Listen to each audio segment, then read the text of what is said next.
Pengetahuan yang dikumpulkan dengan cara menjauhi moral akan selalu meninggalkan manusia di saat krisis. Ini bukan kutukan dari begawan para Surama Raja Angga, tetapi karena hukum alam. Tapi aku tanpa kenal lelah selalu berusaha mendapatkan pengetahuan. Lalu bagaimana aku bisa melupakan pengetahuanku itu?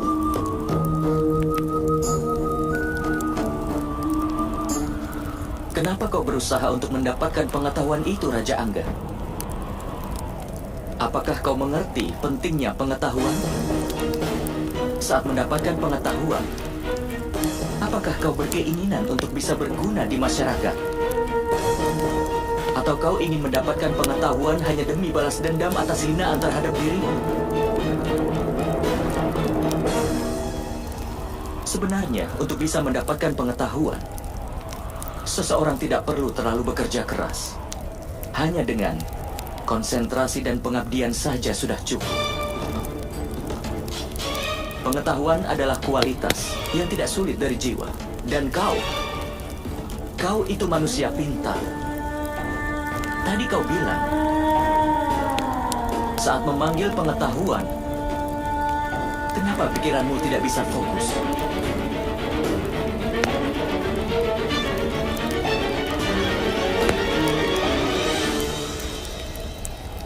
Ketika seorang manusia dianggap mengerti akan pengetahuan, maka untuk mendapatkan sesuatu dia harus mempersiapkan pengetahuannya. Dan ketika dia kemudian mendapatkannya, dia malah tidak dapat menenangkan pikirannya. Pengetahuan tidak akan bisa jadi kualitas dari jiwanya. Seperti warna. Warna bukanlah kualitas alami dari pakaian. Itulah kenapa warna terlihat samar di depan matahari. Seseorang yang bisa mendapatkan pengetahuan dengan mengerti nilainya pasti hebat dalam bidangnya. Tapi seseorang yang menginginkan pengetahuan dengan tujuan untuk mendapat sesuatu akan terus bersaing sepanjang hidupnya untuk membuktikan dirinya yang hebat. Tapi dia tidak akan pernah jadi hebat.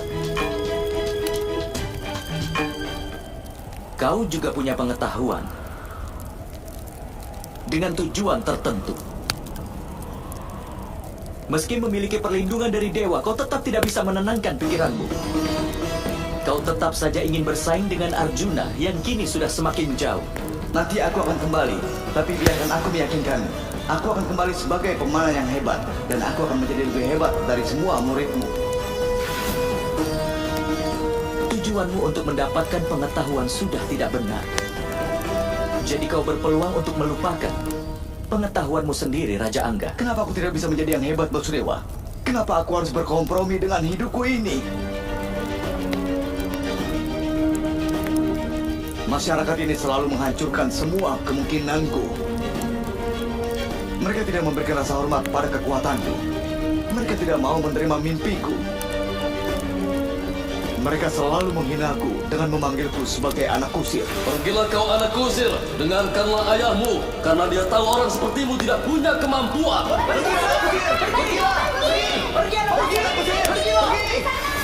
Kemungkinan-kemungkinan yang diberikan oleh Yang Kuasa adalah hak manusia juga. Basudewa, lalu kenapa masyarakat ini mengasihkan seseorang dari haknya sendiri? Itu adalah kejahatan yang serius, anak Rada. Melecehkan manusia berdasarkan kasta dan kepercayaan berdasarkan keyakinan yang salah membuat seseorang itu diasingkan dari masyarakatnya, dari tujuan yang benar, dari harta atau kehormatan. Itu bertentangan dengan kemanusiaan. Lalu kenapa aku yang disalahkan, Basudewa? Jika ketidakpuasan terlahir bersamaku, jika aku memang mampu, dan jika aku mencoba mendapatkan hakku dengan kekuatanku ini, apakah aku melakukan kesalahan, Basudewa? Ada suatu waktu, Raja Angga, ketika anak dari Kartawirya Arjuna, seorang raja kesatria, pernah menghabisi pertapa hebat Jamadagni. Tahukah kau apa yang anak dari pertapa tersebut lakukan?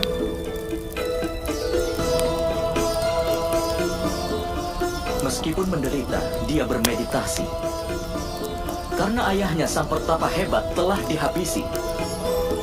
Dia ingin tahu di mana ketidakbenaran itu. Dia lupa terhadap penderitaannya sendiri. Mengambil penderitaannya dari seluruh masyarakat. Dan dengan menghancurkan semua ksatria yang tidak benar, dia menyucikan seluruh wilayah Arya. Karena dia telah mendapat mantra ini dari hidupnya. Dia berada di neraka hanya karena ingin balas dendam. Atau dia tidak akan disebut begawan para Surama saat ini.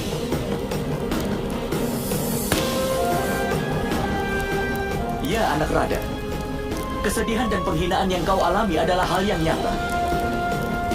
Tapi kalau kau mengubah itu menjadi tujuan, maka masyarakat akan mendapatkan keuntungan dari itu. Dan kau pun akan hidup dengan baik. Jika dasar-dasar dari manusia yang tangguh sepertimu bisa diperoleh orang-orang yang telah dirugikan, maka kehidupan banyak orang pasti akan bahagia. Kau memiliki kemungkinan itu. Kau memiliki kemampuan. Dan kau tahu seperti apa rasanya penderitaan. Tapi kau tidak mengabdikan hidupmu untuk orang lain. Kau malah mengabdikan seluruh hidupmu kepada orang seperti Duryudana. Dia tidak memiliki apapun kecuali hanya ketidakbenaran.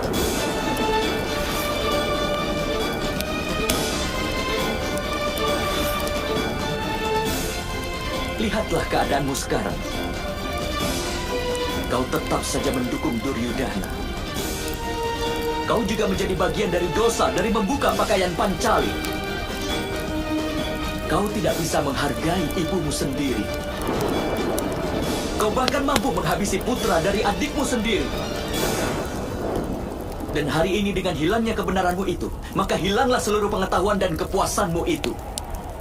Kau disiapkan untuk mati di tangan adikmu sendiri.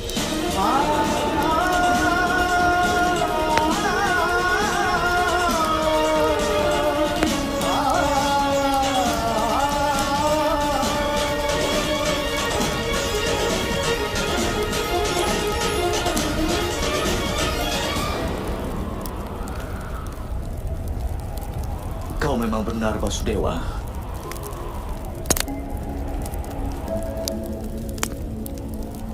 Tapi aku tidak bisa melupakan kebaikan temanku Duryudana selama ini. Kebaikan apa, anak Raden? Setelah dia menjadi teman baikmu, apakah Duryudana memberikan semua kusir dan mereka yang lemah yang ada di Hastinapura hak untuk mendapatkan pengetahuan?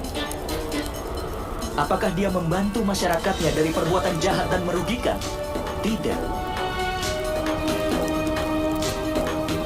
Tidak, anak Rada. Dia menjadi temanmu semata-mata hanya untuk keuntungannya sendiri. Semangat bersaingmu untuk melawan Arjuna adalah alasan kenapa dia ingin berteman denganmu. Kau lupa akan kesengsaraanmu. Kau sudah dimanfaatkan oleh Duryudana karena tidak tahu kebenaran dari pertemanan palsu yang dikembangkan Duryudana selama ini. Jika Duryudana itu memang benar-benar ingin membantumu, maka dengan perantaranya kau akan bisa membantu masalah yang ada di dunia ini. Yang sebenarnya adalah kau seharusnya bisa membebaskan dia dari semua ketidakbenaran dan kejahatan. Tapi kau tidak pernah tahu kebenaran ini. Yang sebenarnya semua kebaikan yang telah dilakukannya sama sekali tidak berarti. Seluruh hidupku ini, aku telah memberikan untuk mereka yang malang, Basudewa. Aku bahkan tidak menyimpan apapun untuk keuntunganku sendiri. Manfaat sejati dari membagi kekayaan untuk menguntungkan pemberi amalnya, bukan yang menerimanya. Seandainya kau menggunakan kemampuanmu itu untuk membebaskan mereka yang telah dirugikan oleh orang-orang sepertimu, maka semua orang pasti akan menikmatinya. Kau bilang bahwa masyarakat telah menghancurkan semua kemungkinanmu. Tetapi nilai dari semua kemungkinan itu diberikan oleh Yang Kuasa. Kau tidak akan pernah bisa mengetahuinya.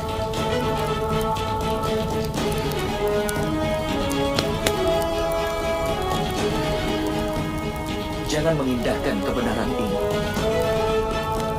Seseorang yang hidup untuk masyarakat akan menjadi orang yang bermanfaat. Tapi seseorang yang hidup semata-mata untuk dirinya sendiri merugikan bukan hanya dirinya sendiri, tetapi juga seluruh masyarakat.